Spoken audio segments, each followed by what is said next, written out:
सर्व क्षेत्रात इंदापूर तालुका गेली 10 वर्ष मागे गेलेला आहे। फक्त या तालुक्यामध्ये ठेकेदाराचा विकास झाला। एक दुर्बीन काय 2 दुर्बीन दिल्या तरी इंदापूरचा विकास दिसणार नाही। फक्त भांडवलदार लोकांच्या दारात हेलपाटे घालण्याचं काम आमदारांनी केलं। विधानसभेची रणधुमाळी सुरू झालेली आहे। आवाज लोकशाही या शोच्या माध्यमातून आज आपण इंदापूर विधानसभा मतदारसंघामध्ये पोहोचलेलो आहोत। इंदापूर विधानसभा मतदारसंघ हा राज्यातला एक चर्चेतला मतदारसंघ आहे, कारण की या ठिकाणी दिग्गज नेते हे मैदानात उतरलेले आहेत। सुरुवातीला या ठिकाणी महाविकास आघाडी विरुद्ध महायुती असा सामना रंगताना पाहायला मिळणार होता, मात्र तिसरीकडे अपक्ष उमेदवार सुद्धा या ठिकाणी रिंगणामध्ये उतरलेले आहेत आणि त्यामुळे तिरंगी लढत, त्याचसोबत वंचित बहुजन आघाडी असेल किंवा इतर जे स्थानिक पक्ष संघटना असतील यांचे उमेदवार सुद्धा या निवडणुकीमध्ये रिंगणामध्ये उतरलेले आहेत आणि त्यामुळे इंदापूरची लढत ही आणखीन रंगतदार होणार आहे। आपल्या सोबत महाविकास आघाडीचे, त्याचबरोबर महायुती आणि परिवर्तन म्हणजेच अपक्ष उमेदवार जे प्रवीण माने मैदानात उतरलेले आहेत त्यांचे पदाधिकारी कार्यकर्ते सुद्धा आहेत। सुरुवातीला आपण इथले जे विद्यमान आमदार राहिलेले आहेत दत्तामामा भरणे यांच्या प्रतिनिधींकडे जाणार आहोत। 10 वर्ष झाले मामा इथले आमदार होते, पण विकास इथला झाला नाही। वेगवेगळ्या प्रकारचे आरोप या ठिकाणी महाविकास आघाडी असेल किंवा इतर प्रतिनिधी आहेत ते करताना पाहायला मिळतात। तुमचं काय उत्तर आहे? महायुतीचे उमेदवार दत्तामामा भरणे हे विकासाच्या जोरावर निवडणूक लढवत आहेत। 5 ते 6 हजार कोटीचा निधी आणण्याचं काम मामाने ह्या तालुक्यात केलेलं आहे। त्यामुळे एकनाथ शिंदे साहेब असतील, देवेंद्र फडणवीस असतील, अजितदादा पवार असतील यांच्या नेतृत्वाखाली मामा प्रचंड बहुमताने विजय होतील। बरं, असं यांना वाटतं। आपण राष्ट्रवादी काँग्रेस शरद पवार पक्षाकडे जाऊ। काय उत्तर आहे तुमचं? ते म्हणतात विकास झालेला आहे। बरोबर आहे त्यांचं म्हणणं, विकास झालाय, पोरांना रोजगार नाही, कुठली एक पंचतारांगी एमआयडीसी काढली त्यात एखादी टपरी टाकली नाही, कुठलाही तर एखादा महिलांना प्रोजेक्ट चांगला आणला नाही, झाला की तालुक्याचा विकास। युवक व्यसनाधीन केले, युवकांना बेरोजगार केलं, त्यांचं म्हणणं बरोबर आहे। ही विकास इंदापूर तालुक्यात मात्र झालेला आहे। बरोबर आहे काय? आपल्याला आवर्जून सांगायचंय, यामध्ये वारंवार म्हणतात की विकास केला नाही, विकास केला नाही। काय झालंय, विरोधकाच्या डोळ्यावर झापड आली आहे, त्यांना विकासच दिसा नाही। यामुळे काय म्हणतात विकास केला नाही, विकास केला। आज या इंदापूर तालुक्याला 6000 कोटीचा निधी आणलेला आहे, हा सर्वसामान्य जनतेला दिसतोय। तुम्ही गावोगावी जावा, आज इंदापूर तालुक्यात प्रशासकीय इमारती बघा, तुम्ही वलचनगर पोलीस स्टेशन बघा, भिगवण पोलीस स्टेशन बघा, पीडब्ल्यूडीची ऑफिस बघा, भिगवण पीडब्ल्यूडीची ऑफिस बघा, इंदापूर पीडब्ल्यूडीची ऑफिस बघा, अशा अनेक प्रकारच्या इमारती, आरोग्य केंद्र बघा। तुम्ही विकास केला नाही। वेगवेगळ्या प्रकारच्या गल्ली बोळातील दलित वस्तीतील रस्ते बघा, तुम्ही गावोगावी जाऊन रस्ते बघा, अतिशय उत्कृष्ट प्रकारची सगळी कामं झालेली झालेत का? कामं झालेत? विकास ही अविरत चालणारी गोष्ट आहे आणि ज्या प्रमाणामध्ये लोकसंख्या वाढत असते त्याच प्रमाणामध्ये विकास होणं गरजेचं आहे। मात्र लोकसंख्या आणि विकास याचा जर ताळमेळ घातला तर मला वाटतं या कार्यकर्त्यांना ते गणित काही सुटणार नाही। 30 वर्ष जो विकासाचा बॅकलॉग राहिलेला आहे तो विकास करण्यासाठी आम्ही अपक्ष उमेदवार प्रवीण भाई यांना रिंगणात घेतलेला आहे। आणि काय विकास काय होणं अपेक्षित आहे? काय निश्चित रूपाने यांनी सांगितलं, विकासाचा मुद्दा घेऊन आपण या ठिकाणी आलोय। आज तुम्ही इंदापूर तालुक्याचा सर्व्हे करून बघा, पूर्ण युवकांचा मुद्दा त्यांनी उचलला। प्रत्येक युवकाच्या तोंडामध्ये नाव आहे, ज्येष्ठांच्या तोंडामध्ये नाव आहे की आता इंदापूर तालुक्यामध्ये परिवर्तन झालं पाहिजे आणि परिवर्तन करण्यासाठी सगळी जनता प्रवीण भाई यांच्या पाठीमागे आता सध्या उभा आहे। 10 वर्षात काय झालं नाही ते? 10 वर्षामध्ये आता सांगितलं होतं यांनी की आरोग्याच्या संदर्भामध्ये यांनी कामं केली असं भरण्यांच्या बद्दल यांनी सांगितलं, परंतु आपल्या इंदापूर तालुक्यामध्ये आरोग्याच्या संदर्भामधले अत्यंत गंभीर प्रश्न असताना सुद्धा अत्यंत निर्लज्जपणाचं उत्तर दिले गेलेले आता अत्यंत लक्षात घ्या। दुसरी गोष्ट, आपल्या भिगवण किंवा इंदापूरमध्ये ट्रॉमा सेंटर हॉस्पिटलची कामं करण्यात आली, 20-20, 30-30 कोटी रुपयाची कामं करण्यात आली, पण गेली 5 वर्षापासून आतापर्यंत तिथं कुठल्याही प्रकारचं मेडिकलच्या सुख सुविधा पुरवण्यात आलेल्या नाहीत। हा विकास आहे का? लोकांचे जीव जातात, हा विकास आहे का? लोकांच्या वंचित बहुजन आघाडीची काय भूमिका आहे? तिरंगी लढत या ठिकाणी होणार आहे, तुमचं काय म्हणणं आहे? मागील 20 वर्ष या तालुक्यानं हर्षवर्धन पाटील यांना संधी दिली। 20 वर्ष ते ह्या तालुक्याचे मंत्री होते, त्यानंतर काही बदल होईल म्हणून दत्तात्रय भरणे यांना मागील 10 वर्ष या तालुक्यानं संधी दिली। जे तरुण आहेत, बेरोजगार आहेत, त्यांचा कोणत्याही प्रकारचा कसलाही प्रश्न सुटलेला नाही। राजकीय, सामाजिक, शैक्षणिक, सांस्कृतिक, कला, क्रीडा या सर्व क्षेत्रात इंदापूर तालुका गेली 10 वर्ष मागे गेलेला आहे। त्यामुळं आता युवा नेतृत्व प्रवीण भाई माने यांना यावेळेस अपक्ष उमेदवारी मिळालेली आहे। वंचित बहुजन आघाडीनं अद्याप तसं पत्र काढलेलं नाही, पण थोड्याच दिवसात वंचितचं पत्र निघेल आणि वंचित बहुजन आघाडी भैयांना पाठिंबा देणार आहे. बरोबर, प्रवीण भाई यांना पाठिंबा दिलेला आहे. आपण पुन्हा एकदा राष्ट्रवादी काँग्रेस शरद पवार पक्षाकडे जाऊया. 10 वर्ष कामं झाली नाहीत, पण त्याआधी हर्षवर्धन पाटील जे या भागाचे मंत्री होते त्यांनी सुद्धा इथं काम केलं नाही असा एक आरोप आहे. नाही, त्यांचा आरोप चुकीचा आहे. हर्षवर्धन पाटलांच्या काळामध्येच इंदापूर तालुक्याचा विकास झालेला आहे. या भागामध्ये कैलासवासी शंकरराव पाटील यांच्या माध्यमातून उजनी धरण झालं. खूप मोठं आर्थिक क्रांती या तालुक्यामध्ये झाली. शेतकऱ्यांना तिथल्या ऊसाला भाव मिळावा म्हणून या तालुक्यामध्ये कारखाने निर्माण झाले. 200-400 कोटीचं उत्पन्न हे शेतकऱ्याच्या जीवनामध्ये बदल करणारं हे कारखान्याच्या माध्यमातून हर्षवर्धन पाटलांनी केलेलं आहे. ह्यांनी काय केलं? यांनी एक कारखाना काढला, यांनी एक बँक काढली, यांनी एक संस्था काढली, एमआयडीसी मध्ये एक कंपनी काढली. यावेळेस इंदापूर तालुक्यामध्ये परिवर्तन होणार आहे. शरद पवार साहेबांची तुतारी या तालुक्यामध्ये वाजणार आहे आणि हर्षवर्धन पाटील खूप मोठ्या मताधिक्याने या इंदापूर तालुक्यामध्ये विजय होणार आहेत. हा विश्वास विजय होणार असा विश्वास त्यांना आहे. पण गेले 10 वर्ष इथले जे आमदार आहेत त्यांनी काम केलं नाही असं तुमचं म्हणणं आहे. पण आता तुमचेच उमेदवार जे भाजपमध्ये होते, महायुती सोबत होते, ते आता तुमच्या पक्षात आल्यानंतर त्यांना उमेदवारी घोषित दिलेली आहे. मतदारांपुढे तुम्ही काय म्हणून जाताय, काय म्हणून मतं मागणार आहेत? गेले 10 वर्ष झालं इंदापूर तालुका हा विकासापासून वंचित आहे असं स्पष्ट म्हणणं आहे. कारण की त्यामध्ये इंदापूर तालुक्यामध्ये कुठलाही प्रकारचा रोजगार निर्मितीचा कार्यक्रम झाला नाही. महिला, तरुण असतील ह्यांना सगळ्यांना वाऱ्यावर सोडलं गेलं. फक्त या तालुक्यामध्ये ठेकेदाराचा विकास झाला, ह्याच्या पलीकडे कुठलाही विकास झालेला नाही. त्यामुळे इंदापूर तालुक्यामध्ये या ठिकाणी महाविकास आघाडीचे उमेदवार हर्षवर्धनजी पाटील साहेब हे शरद पवारांच्या ताकदीवर या ठिकाणी तुतारी या चिन्हावर विजयी होतील आणि पुढील काळामध्ये या इंदापूर तालुक्याच्या विकासासाठी परिवर्तन होईल. बरं, एक ठेकेदाराचा आरोप पुन्हा एकदा झालेला आहे. ठेकेदार आणि मलिदा गँग हा आरोप आहे तो सातत्याने दत्ता मामांवर लावला जातोय. ज्याला 1995 सालापासून मलिदा कसा तयार करायचा, एका दोन सहकारी कारखान्यावरती खाजगी 2 कारखाने काढले. त्यांनी मलिद्याची भाषा करू नये, शिक्षण संस्था लुबाडल्या, गोरगरिबांच्या मुलांच्या टाळूचं लोणी खाल्लं.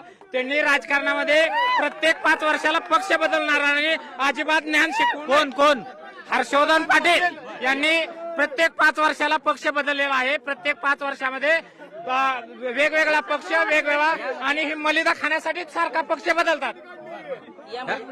आता आपण पाहिलं ऐका, हे दोन्ही आजी माजी आमदार एकमेकावरती टीका करून इंदापूर तालुक्याची दिशाभूल करत आहेत.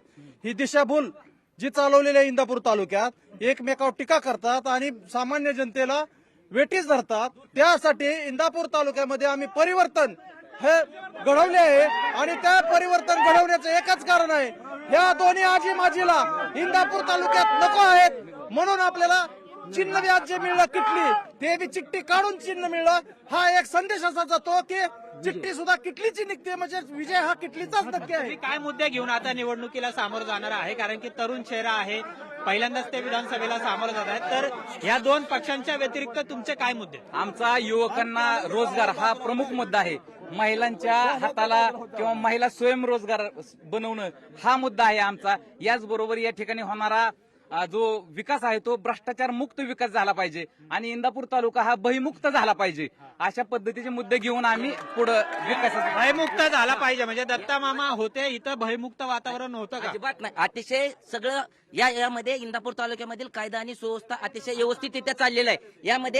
यामध्ये विरोधकाला कुठल्याही प्रकारचं मुद्दा नाहीत. मग कुठल्या मुद्द्यावर तर भडकवायचं, तर सर्वसामान्य जनतेला वेगळं वळण लावायचं, या पद्धतीचं राजकारण, हे परिवर्तन अपक्ष उमेदवार असतील किंवा हर्षवर्धनजी पाटील साहेब असतील, यामध्ये हर्षवर्धन पाटील साहेबांना 20 वर्ष या जनतेने दिली, परंतु त्यांना जनतेने पूर्णपणे नाकारून बर्णे मामांना 10 वर्ष दिली. हर्षवर्धन पाटील साहेबांना एवढंच म्हणायचंय, तुम्हाला 1 दुर्बीन काय 2 दुर्बीन दिल्या तरी इंदापूरचा विकास दिसणार नाही, हे मला आवर्जून सांगायचंय. दुर्बीन लावली तरी विकास दिसत नाही. फक्त परिवर्तन त्यांना फक्त एक प्रश्न आहे, सोनाई प्रकल्प हा महाराष्ट्रामध्ये 1 नंबरचा आहे. शेतकऱ्यांना दुधात दर का ते कमी देतात त्याचं त्यांनी उत्तर द्यावं. 2 महिन्यापूर्वी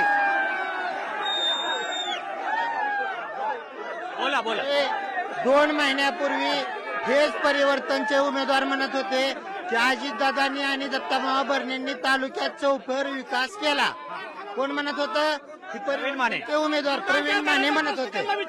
दुसरी गोष्ट, हर्षवर्धन पाटील निवडणुकीतनं पूर्णपणे बाहेर पडल्यात. पवार साहेबांसारख्या देशाच्या नेत्याला गल्ली बोळात गावात आणावं लागतंय आणि एक 2 मिनिटं दुधाचा विषय कृपया गोंधळ करू नका. आपण मुद्देसूद बोलूया. दूधगंगा विकून खाल्ली त्यांनी. दूधगंगा पहिल्यांदा दूधगंगा निघली त्यावेळेस प्रश्न पुढे का चालू शकली नाही. त्याला पर्याय म्हणून सोनाई काढले. दूधगंगा विकली ह्यांनी. आतापर्यंत ऐका प्रत्येक वेळेस एक मिनिट सर, यांनी जो मुद्दा आता मांडलेला आहे दुधाचा, मला यांना एक प्रश्न विचारायचा आहे. संपूर्ण महाराष्ट्राभरून 80 आमदार हे सोनाईला दूध घालतात. ते येड आहेत का? तालुका दूध संघ, जिल्हा दूध संघ हे सोनाईला दूध घालतात. ते येड आहेत का? त्यांना जर दुधाचा दर कमी भेटत असेल तर आमदार हे दूध घालणार आहेत का? नाही. 28 रुपये दर आज सोनाई देत आहे. 7 रुपये आज कमिशन गव्हर्नमेंट देते त्यांना. सर एकंदरीत असं 35 रुपये भेटले. मला सांगा हा दर. आपण दुसरीकडे मनसे सुद्धा यामध्ये रिंगणं आहेत. मनसे काय नेमकं म्हणणं आहे? हे जे काही आरोप प्रत्यारोप होत आहेत, मनसेची काय भूमिका आहे? इंदापूर तालुक्यात सक्षम विरोधकच नाहीये. इंदापूर तालुक्यातील जसं महायुतीचे उमेदवार आणि महायुतीचे उमेदवार, महाविकास आघाडीचे उमेदवार आणि अपक्ष उमेदवार हे तिन्ही उमेदवार लोकसभेच्या टायमाला एकाच उमेदवारात प्रचार करत होते. हे फक्त विधानसभेच्या तोंडावरती दाखवायचा फक्त विरोध चाललेला आहे. यांना जनतेच्या प्रश्नाची काही देणं घेणं नाही. हे लोक फक्त एकमेकाच्या संस्थांवरती आरोप करतात, पण एकमेकाच्या संस्थांची ज्यावेळेस निवडणुका लागतात त्यावेळेस या संस्था वाटून घेतल्या जातात. जिल्हा बँक असेल, मार्केट कमिटी असेल, आपले साखर कारखाने असतील, ह्या सगळ्या निवडणुकात हे एकमेकाला बाय देतात आणि ह्या निवडणुका वाटून घेतात. हे फक्त जनतेच्या प्रश्नाचं राजकीय भांडवल करतात. त्यांना जनतेचा प्रश्न सोडवण्यात कोणत्याही प्रकारचा हे नाहीये. इंदापूरमध्ये लढत कशी आहे? कोण जिंकेल असं वाटतं? वरुण भैया माने. कोण जिंकेल? तुतारी उमेदवार हर्षभाऊ पाटील. तुम्हाला काय वाटतं? हर्षवर्धन पाटील साहेब. बरं, वंचितकडे जाऊया आपण. मी मागाशी सांगितलं, पण इंदापूरमध्ये काय विकास राहिलेला आहे? रस्ते व्यवस्थित आहेत का? पाणी गावकऱ्यांना भेटतंय का? तरुणांच्या हाताला काम नाही. इंदापूर तालुक्यात रस्त्याचा विकास झाला, पण तो जो विकास झाला तो त्या मलिदा गँगचा विकास झालेला आहे. सर्वसामान्य गोरगरीब जनतेचा विकास झालेला नाही. मूलभूत विकास पाहिजे होता. तो मूलभूत विकास या दोन्ही आजी माजी लोकप्रतिनिधींकडून लोकांचा भरमसाठ झालेला आहे. आणि वंचित बहुजन आघाडी इंदापूर तालुक्यामध्ये निर्णायक 15 ते 20 हजार मतांचा गठ्ठा आहे. जो श्रद्धेय प्रकाश आंबेडकर तथा बाळासाहेब आंबेडकरांना मानणारा वर्ग आहे. आणि आम्ही आज विचारपूर्वक सर्व निर्णय घेतलेले आहे की जे अपक्ष उमेदवार म्हणून प्रवीणभाई माने उभा आहेत ते दूरदृष्टिकोन असलेले नेतृत्व आहे आणि तोच खरा इंदापूर तालुक्याचा विकास करतो. आज इंदापूरमध्ये फक्त जातीपातीचं आणि भ्रष्टाचाराच्या आरोपाचं एकमेकावर राजकारण चालू आहे. पण तरुणांसाठी रोजगाराच्या ह्या मुद्द्यावर कोण लढत नाही. शेतकऱ्यांचा मुद्द्यावर लढत नाही. आजकाल फक्त जातीपातीच्या मुद्द्यावर एकमेकावर टीका करण्यात, विकासाचा दूरदृष्टिकोन ठेवून एकही नेता आज इंदापूर तालुक्यात बोलायला चान्स नाही. राष्ट्रवादी काँग्रेस शरद पवार पक्षाकडे जाऊया. तुमच्याकडे काय मुद्दे आहेत जे मुद्दे पुढे घेऊन जात आहे? 10 वर्षामध्ये इथं विकास झाला नाही असं सुद्धा आरोप तुमच्याकडून केला जातोय. खरंच झालेला नाहीये का? इंदापूर शहरातील बेसिक प्रश्नावर सध्याच्या आमदार महोदयांनी दुर्लक्ष केलं. इंदापूर शहराला शुद्ध पाणी पुरवठा करणारी तरंगवाडी तलावाची पाणी पुरवठा योजना बंद केली. इंदापूरकरांवर 24% व्याज आकारलं. इंदापूरकरांवर दारिद्र्य रेषेखाली निर्माण झालेल्या घराची 250 स्क्वेअर फुटाची किंमत 9.5 लाख रुपये केली. असे अनेक प्रश्न शहरवासियांवरती लादले. त्याच्या विरुद्ध 500 दिवस इंदापूर शहर नागरी संघर्ष समिती ही नगरपालिकेसमोर धरणे आंदोलन करत आहे. परंतु आमदार महोदयांना आम्ही कधीही हे प्रश्न सांगायला गेले, विनंती करायला गेले तर ते एवढंच म्हणायचे, तुम्ही ते गाववाल्यांना सांगा, हे माझाच प्रश्न नाहीत. आमदार आमच्या गावातून मतं घेऊन जातात आणि आमचे प्रश्न सोडवायच्या वेळेस म्हणतात ह्याच्याशी आमचा संबंध नाही. इथं पाणी शुद्ध नसल्यामुळं कॅन्सर होतो आहे गावामध्ये. अनेक लोकांचं आरोग्य धोक्यात जात आहे. इथं शास्ती बसवलेली आहे. 24% व्याज लावलेलं आहे. हे प्रश्न आमदारांनी मंत्रालयामध्ये नेऊन सोडवलं नाहीत. भोरमध्ये हे प्रश्न सुटले, पुण्यामध्ये हे प्रश्न सुटले, उल्हासनगरमध्ये हे प्रश्न सुटले. इंदापूरकरांचे हे प्रश्न सोडवण्यासाठी आमदार महोदयांनी कधीही लक्ष दिलं नाही. सर्वसामान्य माणसाकडे दुर्लक्ष करून फक्त भांडवलदार लोकांच्या दारात हेलपाट घालण्याचं काम आमदारांनी केलं. सर्वसामान्य मतदारांवरती अन्याय केला. इतकं प्रेम या आमदारांवर इंदापूरकरांनी केलं, पण इंदापूरकरांचा विश्वास या आमदारांनी पायदुळी तुडवला. काय समस्या आहे जाणवते तुम्हाला? समस्या नागरिक म्हणून इंदापूर तालुक्यात एमआयडीसी आहे, पण युवकांना रोजगार नाही. महिलांच्या सुरक्षेचा प्रश्न महत्वाचा आहे. एवढे मोठा हायवे जातो, 2 नद्या जातात. सुवर्ण संधी आहे इंदापूर तालुक्याला स्वतःचा विकास करून घ्यायची. किंतु इथल्या स्थानिक नेतृत्व जे आमदार साहेब 10 वर्ष आहेत, त्यांनी 10 वर्ष इंदापूर तालुका खड्ड्यात घातला.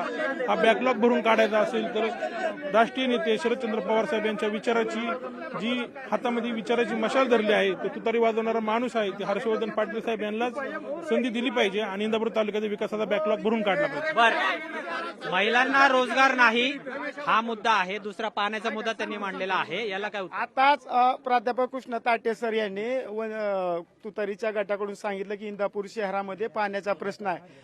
1 लाख लोकसंख्या ची इंदापूरची धरून शहराची धरून ती योजना तयार केली होती. ती 25 कोटीची होती, ती 35 कोटी मध्ये नेली. सुरुवातीला काळाला ती हर्षवर्धन पाटीलनी मंजूर केली, पण त्याचे पैसे जे बिल आहेत ते हर्षवर्धन पाटील मुंबईमधनच काढून घेतली. दुसरा प्रश्न आहे इंदापूर नगरपालिकेचा जे नगरसेवक जनतेतनं निवडून येतात त्यांच्याच पार्टीच्या नगराध्यक्षांनी जो 24% नगराध्यक्षांनी 24%चा व्याज दर आहे इंदापूर शहराला, त्यांचाच नगराध्यक्ष होता, त्यांच्याच पार्टीचा. आणि इंदापूर शहरात बर्णे मामाने जनतेतनं जरी हर्षवर्धन पार्टीचा नगराध्यक्ष झाला तरी आदरणीय बर्णे मामा आमदार असल्यामुळं इंदापूर शहराला जवळपास 200 कोटीचा निधी देऊन प्रत्येक रस्ता बोळं गल्ली बोळचं काम करण्याचं केलं. इंदापूर शहरामध्ये ज्यावेळेस सामाजिक ऐक्याची हिंदू मुस्लिम ऐक्याची भूमिका एकत्र राहण्यासाठी चांचोली बाबा आणि मालोजी राजांच्या गडीला 37 कोटी रुपये मंजूर केले. त्याचाही ठेकेदारी यांनी टेंडर काढताना अडथळा निर्माण केला. बरं, आपण भाजपकडे जाऊ. भाजपची भूमिका काय आहे? कारण की भाजप सुद्धा महत्वाचा पक्ष आहे. तुम्ही मागे राहिलेला होता, पण या सगळ्यांनी भूमिका मांडलेली आहे महायुती म्हणून. दत्ता मामांनी गेल्या 10 वर्षामध्ये इथं काम केलेलं आहे का? तुम्ही समाधानी आहात? ज्यांनी आता व्यक्त केलं ना खंत सरांनी, त्या सरांचे नेते 2 महिन्यापूर्वी भाजप बरोबर होते. त्यांना भाजप गोड वाटली होती. यांचे कारखाने, ह्या हर्षवर्धन पाटलांचे कारखाने बंद पडायला लागले होते. त्याला भारतीय जनता पार्टीने एक कागदही न घेता एमसीडीसीतून 350 कोटीचं कर्ज मंजूर करून दिलं. ते भाजप एका रात्रीत ह्या नेत्यांना वाईट वाटायला लागलं. राहिला विषय इकडच्या पार्टीचा, हे सुद्धा निवडून आल्यानंतर उद्या भाजप बरोबर जर आले तर तुम्हाला आश्चर्य वाटू देऊ नका. सरकार महायुतीचं येणार आहे, मुख्यमंत्री महायुतीचा होणार आहे. त्यामुळं त्यांनी किती जरी कालवा केला तर शेवट यांना भारतीय जनता पार्टीकडेच कामं करून घेण्यासाठी यावं लागलं. बोला तुम्ही यांनी आरोप केले 300 कोटी रुपये जर दिले असतील तर ते काय एका कारखान्याला दिले नाहीत, फक्त हर्षवर्धन पाटलाला दिले नाहीत. त्या महाराष्ट्रातल्या सगळ्या कारखान्याला त्यांनी त्या काळात दिले नाहीत. आणि राहिला विषय काय की जो विषय त्यांनी मांडला तो पहिल्यांदा सांगतो की हर्षवर्धन पाटलाला एकट्याला पैसे दिलेले नाहीत. महाराष्ट्रातल्या जवळपास 27 कारखान्याला जवळपास 30-35 कारखान्याला पैसे त्यांनी दिले. त्यामुळे तो काय विषय हर्षवर्धन पाटलाचा एकट्याचा विषय आहे का तो? शरद पवार साहेब देशाचे नेते आहेत. ते शेवटच्या सभेला इंदापूर तालुक्यात येत होतं. आज त्यांना गल्ली बोळात आणावं लागतंय, गावात आणावं लागतंय, तरी देखील एक सरपंच फुटाना. आणि ह्यांनी 2 महिन्यात कोणचा गॉगल घातला की 2 महिन्यात ह्यांना विकास दिसायचा बंद दिसायला लागला. प्रवीण भैया माने आणि हर्षवर्धन पाटील साहेब 2 महिन्यापूर्वी म्हणत होतं की दत्ता मामा भरणे आणि अजितदादा पवार यांच्यासारखा विकास कुणीही करू शकत नाही. ही 2 महिन्यापूर्वीचं स्टेटमेंट हर्षवर्धन पाटील आणि प्रवीण भैया माने यांचं आहे. आता 2 महिन्यात कुठलं गॉगल आणलं यांनी की लगेच भ्रष्टाचार झाला, मलिदा झाला आणि खड्डं पडलं. आपला गॉगल घातला तुम्ही. गॉगल कुठला? ऐका मला मुद्देसूर शब्द मला मांडायचंय. दुधाचा विषय ह्यांनी काढला. ऐका, दुधाच्या दरामध्ये 2 किमती असतात. एक असते बेसिक शासनाची, एक असते बेसिक आणि एक असतं अनुदान. आता बेसिक दुधाची किंमत आहे 28 रुपये आणि त्याला अनुदान आहे 7 रुपये. 28 रुपये बेसिक किंमत झाली. अनुदान देण्यासाठी ते शासनाच्या हातात असतं. बर, ऐका अनुदान सांगतो मी ते क्लिअर करतो सर. ऐका, अनुदान घेण्यासाठी ही शेतकऱ्याची तेवढीच रिस्पॉन्सिबिलिटी असते. त्याच्यामध्ये कोण कोण असतं? दूध काढणारा शेतकरी, तो डॉक्टर जो बिल्ल मारतो गुरांना तो डॉक्टर असतो, त्यानंतर आमची डेअरी आणि त्यानंतर शासन. आता लक्ष द्या माझ्याकडं. जर तुम्हाला अनुदान पाहिजे असेल तर त्याच्यामध्ये तुम्हाला क्युरी असतात. जर तुम्हाला दुधामध्ये दूध घालताना एखाद्या सभासदाचं नाव जरी चुकलं, एक अक्षर जरी चुकलं तरी त्याला शासन अडवतं. एक अक्षर चुकलं तरी ऐका त्या क्रायटेरियाला बोला ऐका दुधाच्या क्रायटेरियाला शासनाने जो क्रायटेरिया ठरवून दिलाय दुधाच्या दराला, दुधाचा दर हा शासन ठरवतं, तो क्रायटेरिया ठरवतं आणि त्यात जर आपण बसलो, शेतकरी बसला तर त्याला नक्कीच अनुदान मिळतं. तुम्ही यांनी आरोप केला, तुम्ही गॉगल घातलाय 2 महिने, त्याचं उत्तर द्या. 2 महिन्यापूर्वी ह्यांचं म्हणणं बरोबर आहे, गॉगल घातला होता का? मग ह्यांना एकच प्रश्न विचारायचा आहे. परवा दिवशी ह्यांची ज्या खड्ड्यात प्रचाराची गाडी अडकली होती त्याचा आमच्याकडे व्हिडिओ आहे, तेवढाच ह्यांनी बघावा, मग ह्यांना समजेल गॉगल घातला होता का, चष्मा घातला होता का, कसा बघत होतो आम्ही. 1 मिनिट तुम्हाला व्हिडिओ दाखवतो. अतिशय खराब प्रकारीचे रस्ते केले, सगळे ठेकेदार पद्धतीने झाले. हा व्हिडिओ आहे आमच्याकडे, आम्ही खोटं बोलत नाही. आणि दुसरा विषय असा आहे की ह्यांनी काय म्हणले की इंदापूर शहरामध्ये 200 कोटी रुपये आणले. 200 कोटी रुपये कुठे आहेत? 200 रुपये. आपण विकासावर बोलूया. 1 मिनिट, आपण विकासावर बोलूया. आरोप प्रत्यारोप नको. हा, तुम्ही तुमची भूमिका मांडा. आज इंदापूर तालुक्यामध्ये महाराष्ट्र रिपब्लिकन पक्षाचं मोठा जनसंपर्क आहे पूर्ण राज्यामध्ये आणि महाराष्ट्र रिपब्लिकन पक्षाची माननीय संजय भैया सोनवणे यांच्या मार्गदर्शनाखाली महायुतीसोबत आमचे मित्रपक्ष म्हणून आघाडी झालेली आहे. त्यामुळं संजय भैया सोनवणे यांचं आज इंदापूर तालुक्यामध्ये मोठं संघटन आहे.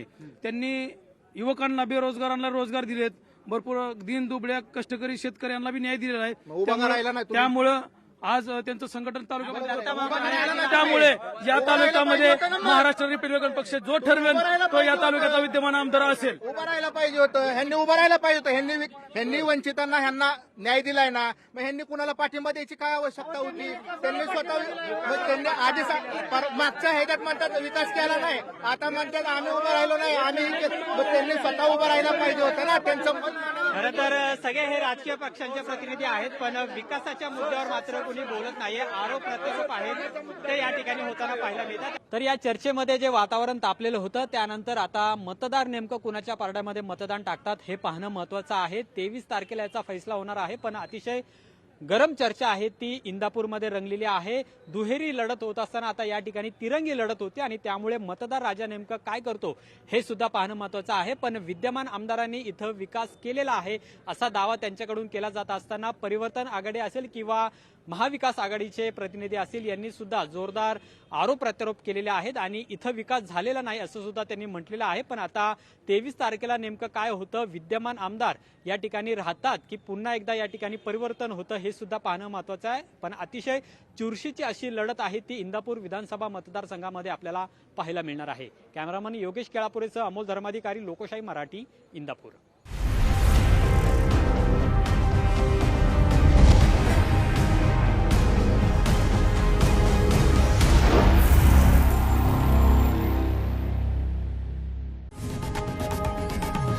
लोकशाही मराठी, ऐका, पहा, जागरूक रहा.